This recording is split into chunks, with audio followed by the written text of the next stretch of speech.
According to a study, Nigeria is facing a severe food crisis with over 31.8 million people struggling to access food due to security challenges and the removal of fuel subsidies. Now, this number has surged from 18.6 million in just a few months, indicating a rapidly deteriorating situation. The government's decision to remove fuel subsidies and the ongoing bandit attacks on farmers have further worsened the situation, highlighting the need for urgent action to address the country's food security challenges.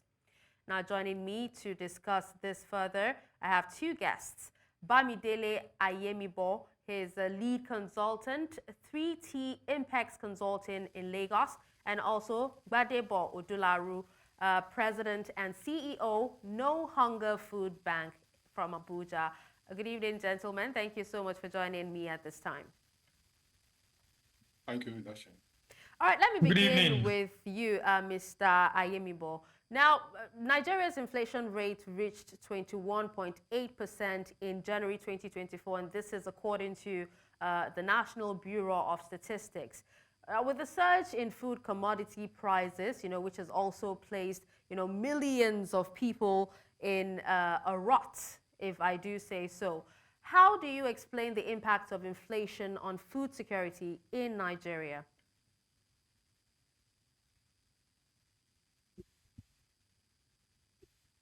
Mr. AyemibO. Oh, okay. I wanted to know who to go first. Thank you very much. The impact is really very terrible, and it's getting to a point where the government really needs to do something very serious about it. And recently we had the protest, and the protest was mainly hunger protests. I mean, it's getting to a point whereby it's becoming very difficult for people to be able to get food to eat. Not even talking about 3 square meals now. Even to get one to eat is a big challenge, and that's as a result, of course, we know of the impact of the increase in the removal of fuel subsidy. In addition to that, also is the devaluation of Naira that make Naira to move from about 450 to now about 1,600 as of today. And of course, because we are an import-dependent nation, importing majority of what we consume, including the raw material we even use for our manufacturing company. So we are basically facing imported inflation, even though it seems as if we saw the report recently that there have been a growth in GDP, maybe slight growth in the GDP, but that is not having any impact on the populace because of the current challenge we're facing. And I think it's important that drastic action is taken against it so the issue does not escalate in the country.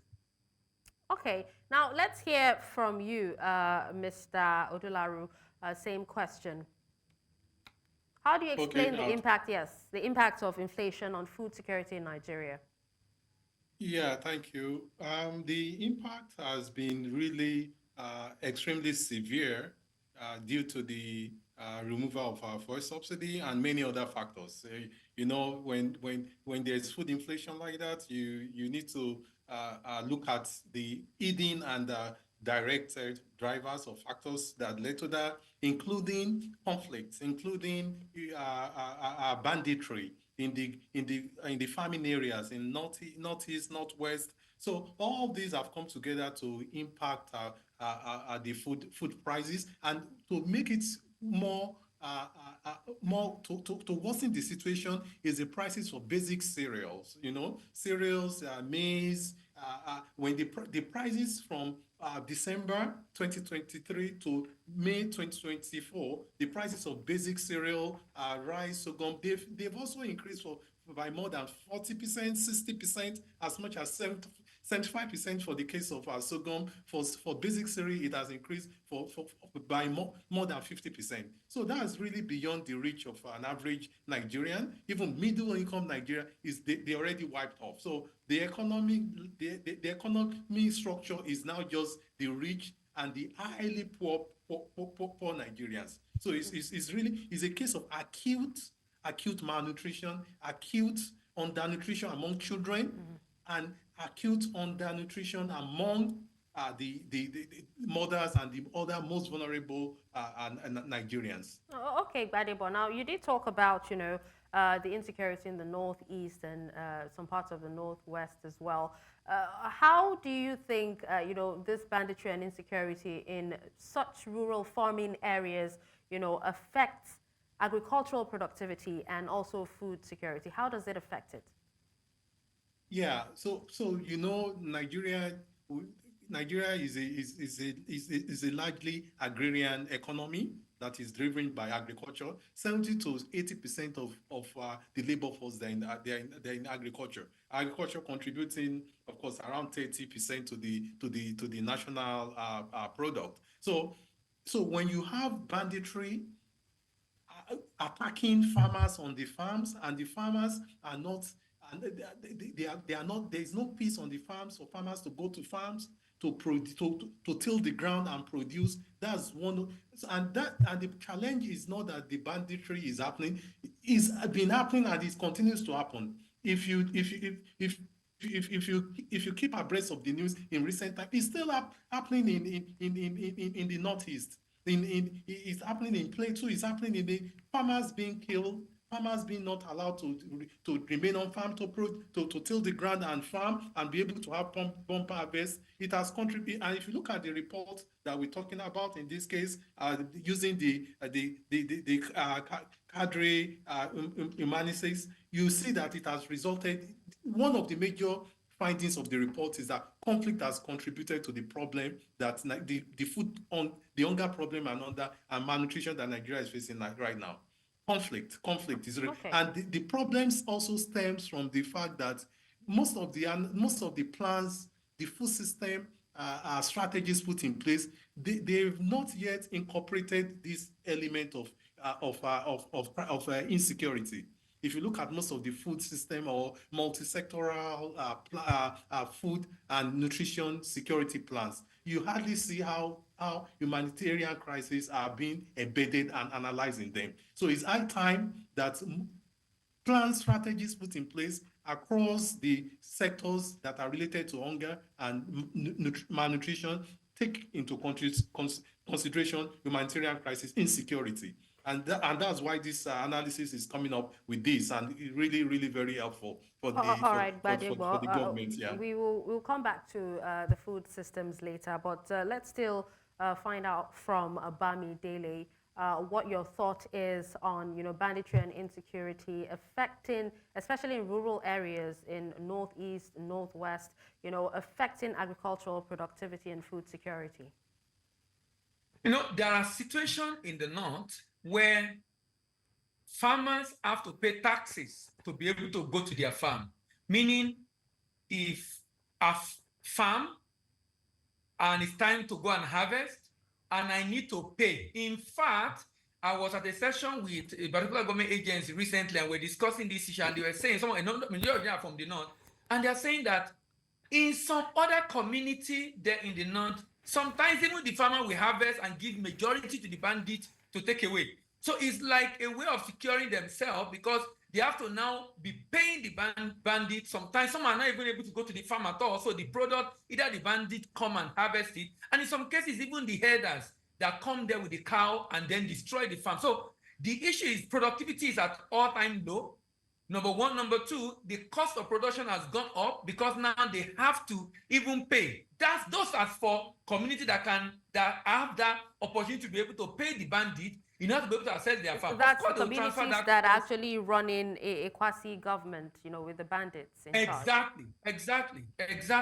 Of course, they will have to add that money to the value of the goods and then get into the market, because of the disposable income of the people are now very low, and it now become very difficult to afford the food. And of course, that's why we're having this hunger crisis on our hands. Okay, so but what about, one of the factors, talking about the removal of fuel subsidy, that's the government's removal of these fuel subsidies, that has led to the rise in cost of food production and transportation. Can you quantify the impact of this decision on food prices? Still sticking with Bamidele, we'll come back to you. Yeah, because removing fuel subsidy means that the price, we were at 180 something, less than 200. Now we are at over 600, 700, in some cases about 1,000. So you've seen about 500% increase in the price of fuel. And of course, these products are going to be moved from the interior down to the cities, and the cost of moving them, the cost of processing by both the SMEs, the manufacturers, which depend a lot on power. And remember, because of the cost of the input is transferred on the output, of course, that is eventually transferred to the consumers. And that's why we're having this crisis on our hands. So even from diesel to PMS, both of them are contributing significantly. The people have to go to the farm or go to Upcon to go and get the product. And the people that even the retailers who will go and pick up in the market and bring it to the locality where you're going to sell it, when you look at the supply chain, the cost has significantly increased because of the increase in removal of subsidy, meaning that the cost of delivery of the good has gone up, the percentage now of distribution and of cost of distribution has gone up, and all these are transfer of cost because the wholesaler, retailer have to be profitable, transfer the cost on the product, and of course the consumer have to buy at an expensive rate, which many people cannot afford. All right, Gbadebo, it's actually quite confusing. I would actually say it's the alleged removal of fuel subsidies because the government still said that they still pay subsidies. So how is it that, even at that, even though the government still pays fuel subsidies, how has it led to the rising cost of food production and transportation? Yeah, thank you for that question. So what we observed was that before the fuel subsidy removal, or when it was finally removed, there are very few or scanty analysis or analytical studies that showed the impact. And even if the impact was supposed to be as grievous, as severe as this, if analytical studies had been undertaken, then the government would have put in place safety nets to prepare for how the impact would be this much, because it wasn't well prepared for, and the expectation from economic policy standpoint is for you to graduate the removal of the fuel subsidy. Just like Bamidele said, that the removal of fuel subsidy resulted in 500 increase in the price. That's too huge. That's too much for an economy that everything in Nigeria depends on.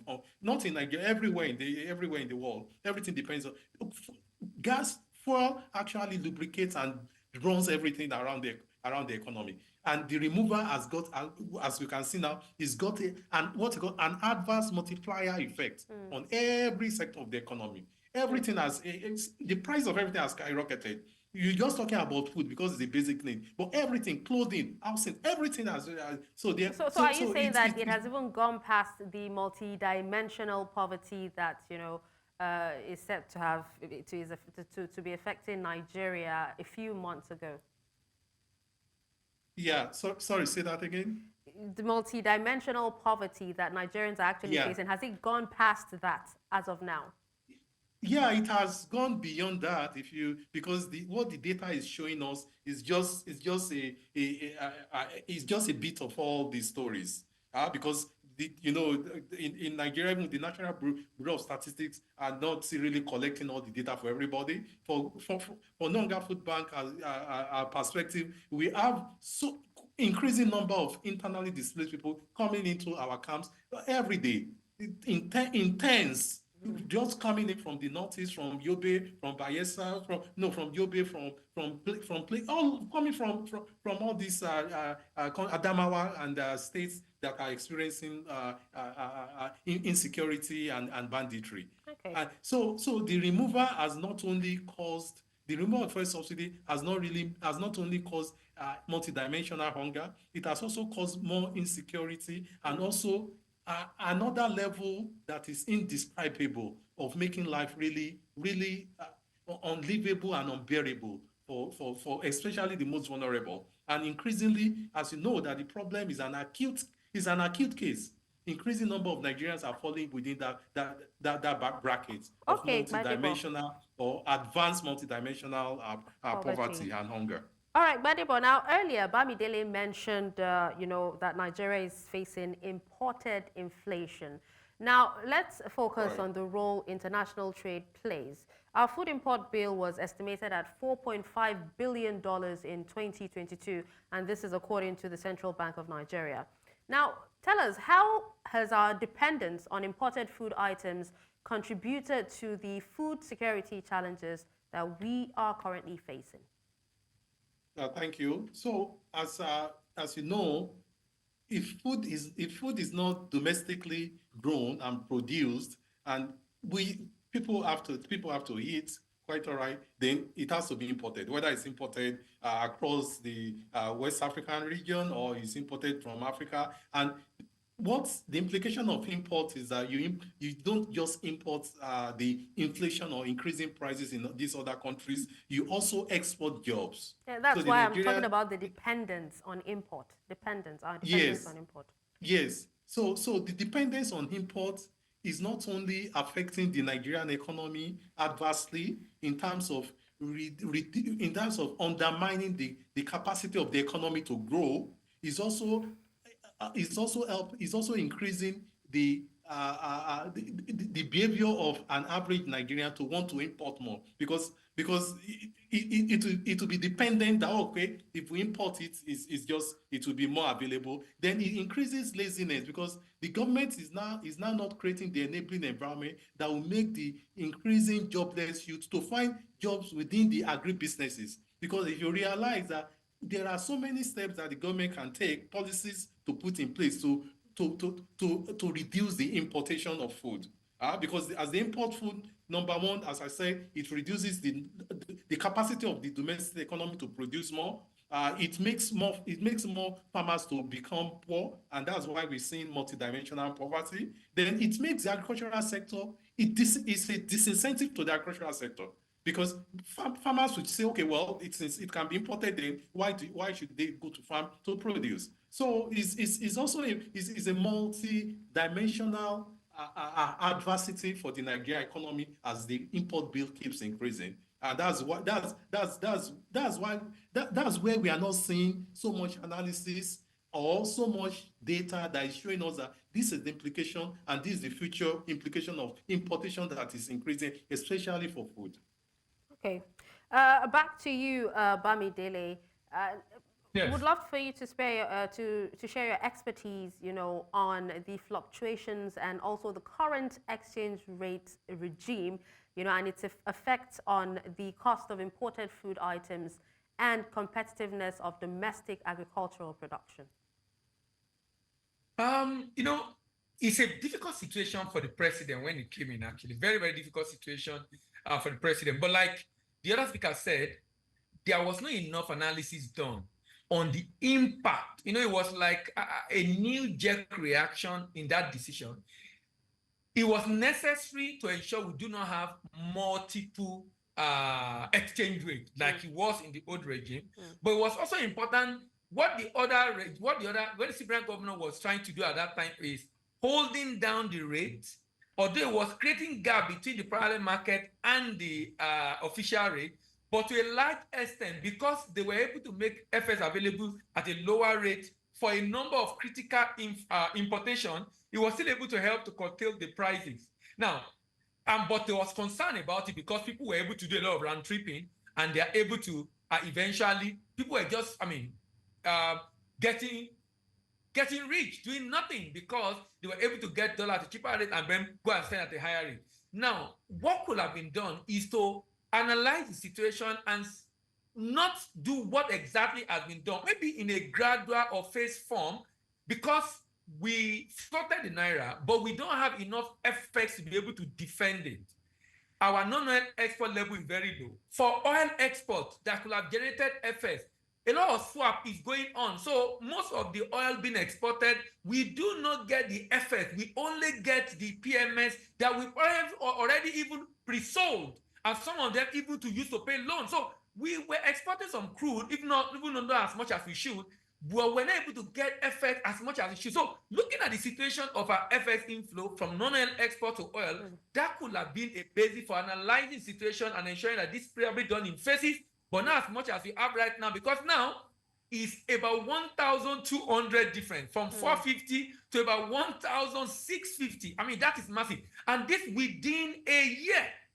Within a year. So I think what we should begin to think of the solution to this problem, which is why I think it's extremely important that the president take non-oil export extremely serious, because this is a low-hanging fruit available for us to be able to generate forex.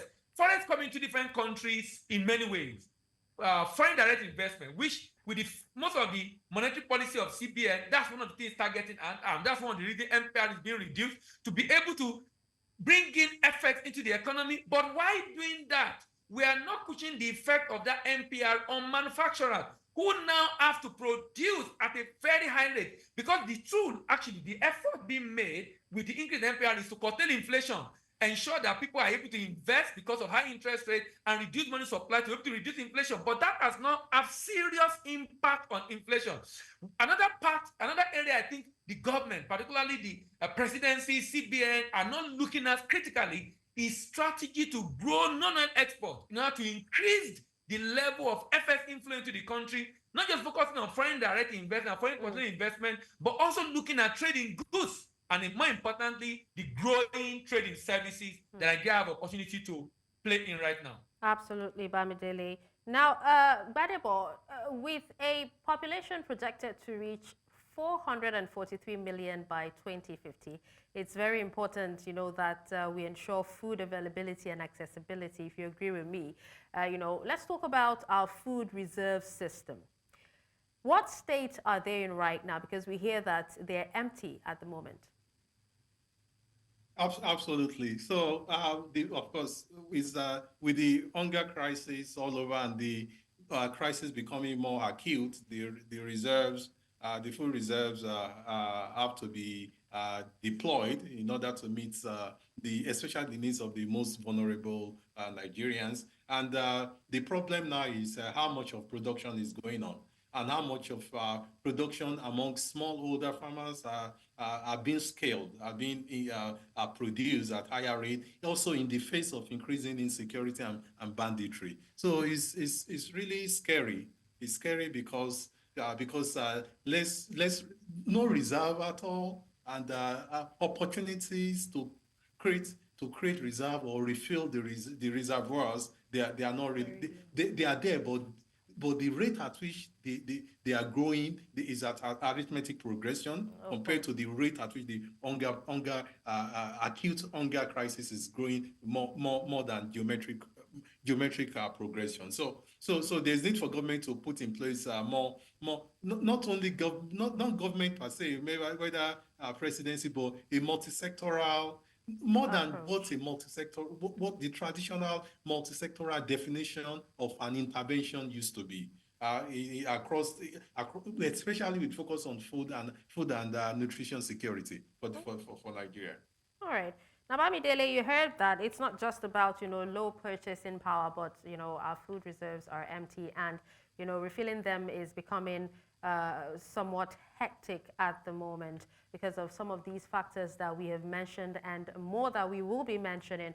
So what's your take on, the fact that these food reserves are empty at the moment?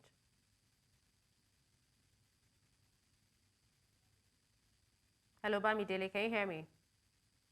For me, yes, I can hear you. That's a challenge of planning, strategic planning. Can you hear me, please? Yeah, please go ahead. Okay, that's a challenge of planning, strategic planning. Sometimes you'll be asking yourself, we have, Ministry of Agric in Nigeria, we have Ministry of Strategic Planning, Budget and Strategic Planning. Sometimes you'll be wondering what really some of these agencies of government sub responsibility are doing. The things happening to us today was predicted. It's not like it just happened to us today. And by the way, if we don't do something about it, it will be worse in 2025 going to 2026. So we should begin to see, okay, what do we want to do about this right now? The question of what effort is being made to increase the volume of production. There are still places in Nigeria that the insecurity is not affecting as much as some other parts. What effort is being made to grow the level of production in those areas? in which government can be able to buy from these people and be able to ensure we have reserve going into the future. So we can't sit down and just fold our arms as if we are helpless. And the fact that the government is now saying, oh, we should go and import food is also a very red flag, in as much as, okay, we are trying to solve a short-term problem, a solution with a short-term solution to a problem, but we also should look at the impact. Like the last speaker was talking about the fact that if you begin to do that, you're going to discourage people to go and farm. Because we should begin to say, okay, look, there are other areas where we can do this farming. I was talking to someone this week, and I was talking about the fact that he's farming in another part of the north, and they're not having security problems. So it's not like it's in everywhere, on every farm. There's some other location where these things are not as prevalent as this. We should begin to look at those areas and begin to see how to support the farmers to be able to produce much more than we're doing before. Because now we have a lot of land we can use to be able to generate more, rather than just keep talking about these things and not seeing a lot being done. Because going to 2026, we might see situation worse than where we are now. But I hope that does not happen. Okay. Well, I hear you there. You say we need to increase our volume of production, Bamidele. Thank you so much. Well, we'll take a quick break, and when we come back, we'll definitely continue with this discussion. Bamidele and Gbadebo, please stay with us.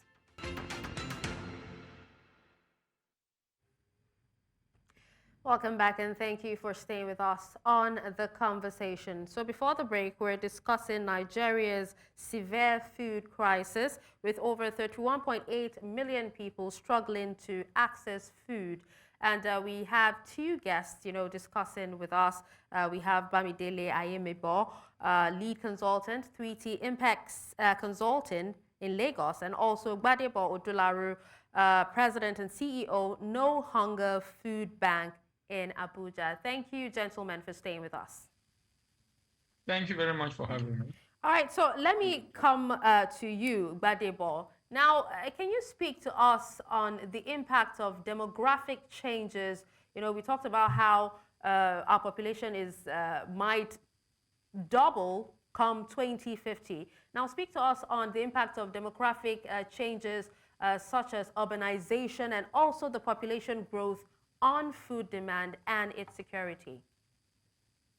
Yeah, thank you, Dashin. So, of course, Nigeria's average population growth is almost 3%, one of the fastest growing countries in the world and also in Africa. So, if you project that and look at the scenario and the implication of that demographic changes on food security, and with the current food insecurity situation we have right now, and which also shows that it's going to become more acute, then there's a real calamity in the country if urgent actions are not taken to reverse the situation. And if you now unpack the demographic drivers, like you said, urbanization, increasing urbanization, more youths, more jobless, increasingly jobless Nigerians coming to the cities, then there's a problem in the cities, because the expectation is for government to create an enabling environment in the rural areas, to make the rural areas to become the breadbasket of the country. But that is not happening. Over the past decades, the rural areas are not producing as much as expected, and the banditry has also contributed to the problem, and also the hydroclimatic factors. Like in the case of Adamawa, Yobe, they're facing drought. They faced drought a couple of planting seasons that resulted in less precipitation, and the productivity and even the urge of the farmers to go and till the ground was really low. Because why till the ground when you know that the crops will just will rot away? So but again, if you look at it with the increasing, Nigeria is a youthful country, increasing youthful population. That's where the dividend of demography is. The demographic dividend needs to be tapped into. These are youth that are IT savvy, that are digitally driven. How is the government leveraging the digital startups in agriculture to expand productivity and also incentivize this youth as a demographic dividend to help to change the face of food insecurity, transform the food insecurity to food security and nutrition security for the country. Thank you. Okay, thank you, Gbadebo. Now, Bamidele, still speaking on demographic changes, urbanization and population growth. Gbadebo did say that the rural areas are not producing as much as they should, and also there are benefits when it comes to, the youth demography. What more can you say on that? Yes, I mean, we have not maximized the youth demography in Africa. In fact, one of the reasons for the Japa syndrome, or why the West are really pulling our people in, is because they are having an aging population, but Africa is having younger population, and they are getting those energetic, highly motivated and very, very intelligent people into their country, because we are not maximizing those people, I mean, their energy and their power and their potential right within the country. We are complaining about food insecurity, but these are people that can be engaged in manufacturing, in productions, both in farm and in the factories, but this energy are not being harnessed. And so it's supposed to be a dividend, like Prof said, but you know what? Is becoming a thorn in our flesh because of the level of insecurity we are currently having in our country. Okay. Now, just before we go back to Gbadebo, now speak to us on the economic benefits that can be derived from investing in agricultural infrastructure and also technology. Yes, like I said earlier, one of the economic benefits is the fact that we will be able to grow our GDP by increasing the volume of export from Nigeria. Netherlands is a very small country in Europe. Netherlands is the farmer of the European. The export volume, the agricultural export volume of Netherlands is net to United States. United States is over 300 million people. Netherlands is just like Lagos in population, with a small land mass, but I've been able to maximize that land using different technology to optimize their production volume in order to be able to grow their GDP. So we will be able to do a lot in this space, because we will have been able to increase our production volume and then be able to export this product while feeding locally, of course. But when I talk about export also now, I'm more concerned also about what are the challenges facing, that we are actually facing when it comes to being technologically savvy when it comes to farming? Why haven't we been able to, focus on these technological processes? I think the government is not very, I think the challenge is the head in terms of the ministry head. If whoever is heading Ministry of Agriculture is technology savvy and is interested in using technology-driven, what is called precision farming, because nowadays, we are gone are the days where you are farming and then you want to apply fertilizer everywhere, you want to put irrigation water everywhere. Now there are technology that can make us know, either from sensors on the farm or from drone on top or from even satellite view, to be able to know where the nutrients are needed, where the fertilizers are needed, where the waters are needed, to be able to ensure, number one, you minimize cost and maximize profit. So the fact that we're not doing it, I would say, if the leader of the ministry is leading in that direction, and there's enough budget to support it, because we should have, if the Ministry of Agriculture, for example, have those equipment that farmer can subscribe to, and it can give them direct report of their farm, of what they need to do, where they need to apply more water, and the irrigation system also. For crying out loud, why should we be planting corn, and we're planting corn only during rainy season? It doesn't make sense. This is a gestation period of just about 3 months. We could have done it 4 times in a year. We are in an environment where we can farm 4 times in a year. In Canada, some farmers have only 3-4 months for agriculture, and they produce enough for the year. How are we going to be doing agriculture? So we have enough technology that can drive this process to be able to ensure that we increase our productivity, that the same land can be farmed, cultivated 4 times a year to increase productivity. But that's not being seen. All right, let's hear from you, Gbadebo, on this as well, that's using technology inputs, for farming. Yeah, thank you, Dashin. So deploying technology in farming or agriculture could be, and which also connects with, or it aligns with attracting foreign direct investment in agriculture, just to look at your question at that two-pronged approach. So increasingly, Nigeria wants to make agriculture increasingly non-traditional, but at the same time, making it data-driven. As you know, we're in a big data age, so data is everywhere. If a country, if of course, the expectation is that Nigeria is collecting its data, and the National Bureau of Statistics is collecting that data, so that we can deploy that data sets to plan, to embark on precision agriculture, just like Bamidele said, to understand how to deploy blockchain technology in eliminating the weaknesses within the food value chain. Currently, one of the challenges that the Nigerian food system faces is the weaknesses and not deploying the available data set in order to plan and strategize. Or even looking at increasing role of technology. If you look at the startups, if you look at increasing number of agri-businesses that are deploying IT, that are deploying innovative methods in order to make agriculture more interesting, more attractive.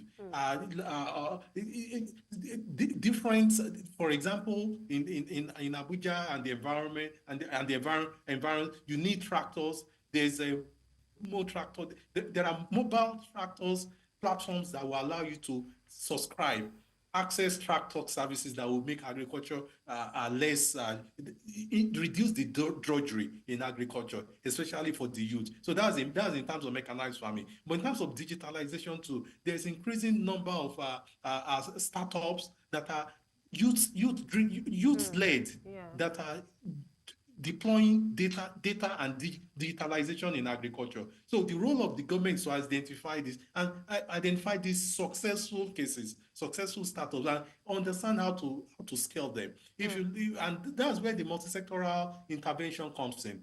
Okay, the Ministry of Agriculture and Rural Development, how much of digitalization or technology is being put in place? Maybe less, but how much of the strategies of the Ministry of Communication and Digital Economy is the Ministry of Agriculture and Rural Development bringing aboard in order to change the status quo and help us enhance agricultural productivity, and also advantageously deploy technology to reduce food insecurity and make food more available, and reduce in as much as we say we want to increase food security, you will still see that there are still increasing element of what we call information asymmetry, where a farmer produces, he doesn't know whether he's going to sell it. He brings it to the market, not the buyers will not come. If you see a few markets, especially for perishable products, or when you drive along the road, you still see some perishable products that are still they rot away in one way or the other, or the buyers do not come. Then what do you want the farmer to do? Of course, the farmer will eat it, but is that the purpose of the farmer to consume or eat that product? No, but because there's no data, there's no technology enough to know every farmer in every location in Nigeria. How do we make them have their own NIN? Their national ID number, so that the government can use that to find out this is a farmer in this way. There is part of the technology to know that every farmer, every Nigerian has got this ID that we can use to plan and also project how to use it to enhance our agricultural productivity. Data is very important, and it's something that Nigeria is still getting a grasp on, but. We'll come back to data still, but then Bamidele, now yes, earlier Gbadebo talked about climate change, and there have actually been complaints about flooding or even drought in some parts of Nigeria this year. Now, can you discuss the potential impact of climate change on agricultural production if this continues or if this persists? That's if the flooding or either the drought persists? That's a very, very important question, and an area that we probably have not really been looking at. There was a time that a commissioner of agric in Katsina State, he realized that every year the only budget that the ministry have to support agric is always around providing fertilizer. So a particular year, he decided to do a survey. He hired a consultant to do a survey and ask the farmer, what do you need? Which area do you really want government to support you? And do you know what? The people were telling the commissioner that we don't want fertilizer. You guys give fertilizer every year. Apparently, the whole reason why fertilizer was being given, of course, is because of a lot of shenanigans going on underground that make many people to want to do fertilizer, not because they really want to give fertilizer, but because of the money they are making from it. But do you know that they said their major problem is desert encroachment? Their major problem is desert encroachment, and that the government need to assist with all that is needed to be able to reduce the impact of desert encroachment. Now, that's exactly what we're talking about. When a Minister of Agri is only interested in the kind of contract or budget that would just be able to make a few rich, where the farmer itself is being given what it really does not need. And desert encroachment is now a very big challenge in Nigeria. I don't know how serious we're taking this. And that's all essence of the sustainable farming. You know, this is the era of sustainable farming. So there's need for capacity building for farmers. I don't know how much extension services is still ongoing, and I heard is still present in some few areas in Southwest, but many parts of the country that is non-existent.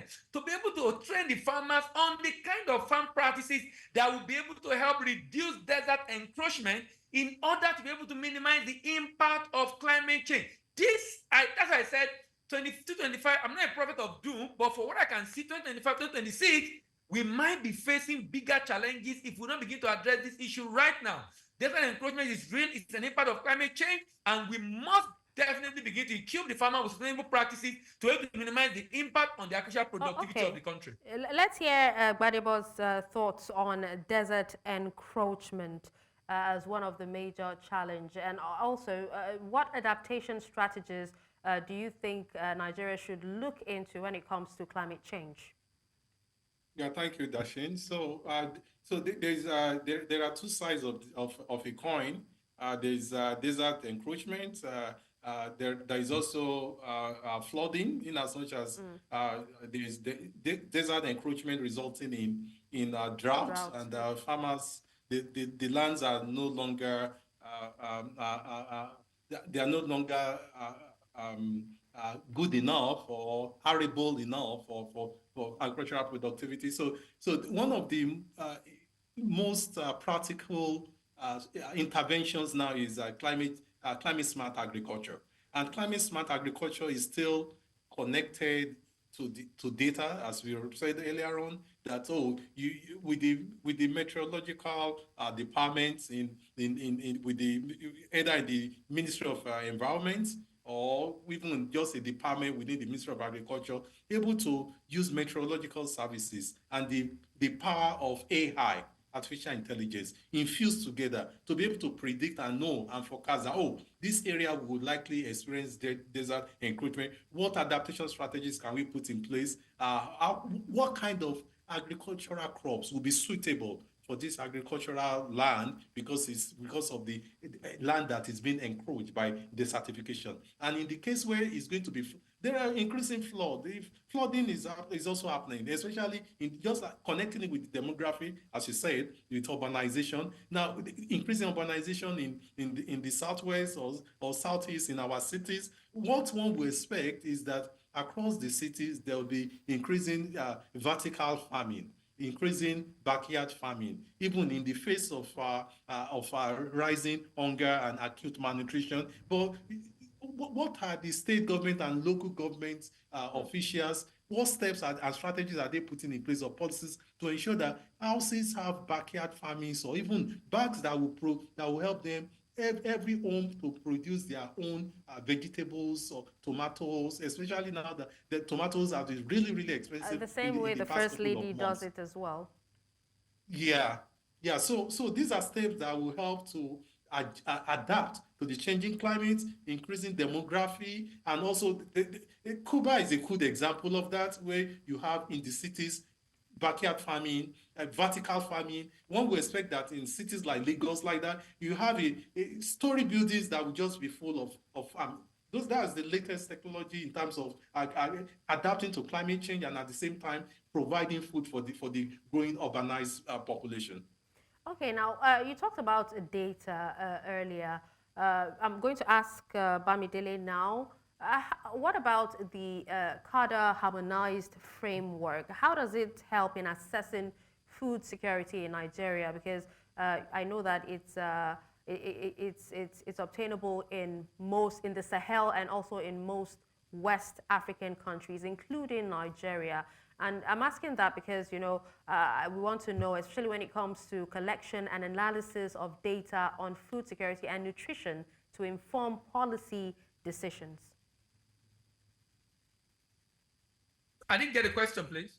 What I asked was about the CADA framework that is actually being used in most Sahel states and also the West African region as well.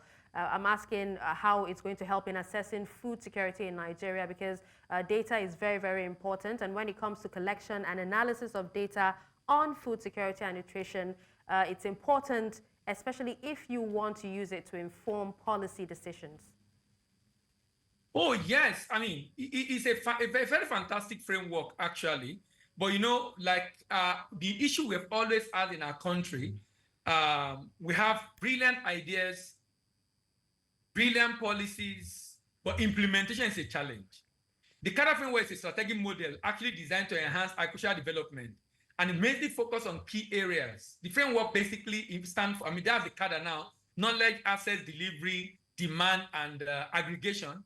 And the whole essence of this framework is to be able to get information across to individual stakeholders within the sector in order to improve their output within the space. Like I said, brilliant initiative, brilliant framework, which if we can adapt it, if we can bring it into use in our environment, we'll be able to get a lot of results. But the people who are supposed to do this, the extension service officers who have done this in the past, are no more.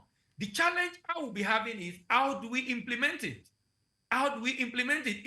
The prof talked about the vertical farming and a number of other new technologies. So sincerely, when you look at this issue, we have manpower to do it, and the technology to this already existing.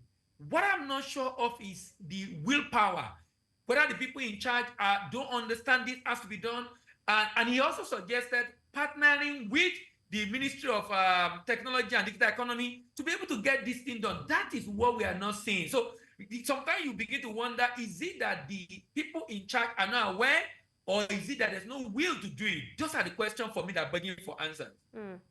All right. Well, thank you so much. In just 30 minutes, let's have your final thoughts. 30 seconds, I beg your pardon. Let's have your final thoughts, Gbadebo. Yeah, thank you, Dashin. So the multi-sectoral intervention, multi-ministerial intervention is not a new thing. For example, there's a framework, that Nigeria Nutrition Food and Nutrition Plan, that is 2021 to 2025. Been talking about multi-sectoral framework, but we've not really seen how this is really playing out in terms of making food available, making it accessible and affordable to an average Nigerian. Is actually making things worse. So many plans, the national agenda, the national plan, all of them are there. So one wants to see a more practical approach beyond what is. So the definition of that multi-sectoral has to be better spelled out in this situation where we have a multidimensional hunger and poverty. It has to be better spelled out, because the agencies that are coming together to make it multi-sectoral, it's been the traditional multi-sectoral approach. Now it needs to include communication, Ordinarily, you would think communication is not supposed to be part of agriculture or national plan, or it's not up to, but now you need All right, you need Gbadebo. communication, you need energy, you need environment. So it's more, you need Thank you so much. humanitarian poverty alleviation. So that is really very important in this age. And also Thank you the so much, cadre, sorry, the gentlemen. cadre Gbadebo, harmonies sadly, we have also to wrap help up to now. boost There's no capacity time. in But thank you Nigeria. so much, gentlemen, for speaking to us on this. Bamidele AyemibO, lead Thank you very consultant, much for 3T having me. Impex Consulting, and Gbadebo Odularu, President and CEO, No Hunger Food Bank, Abuja. Thank you so much. We appreciate you for your time. Thank you, Dashi.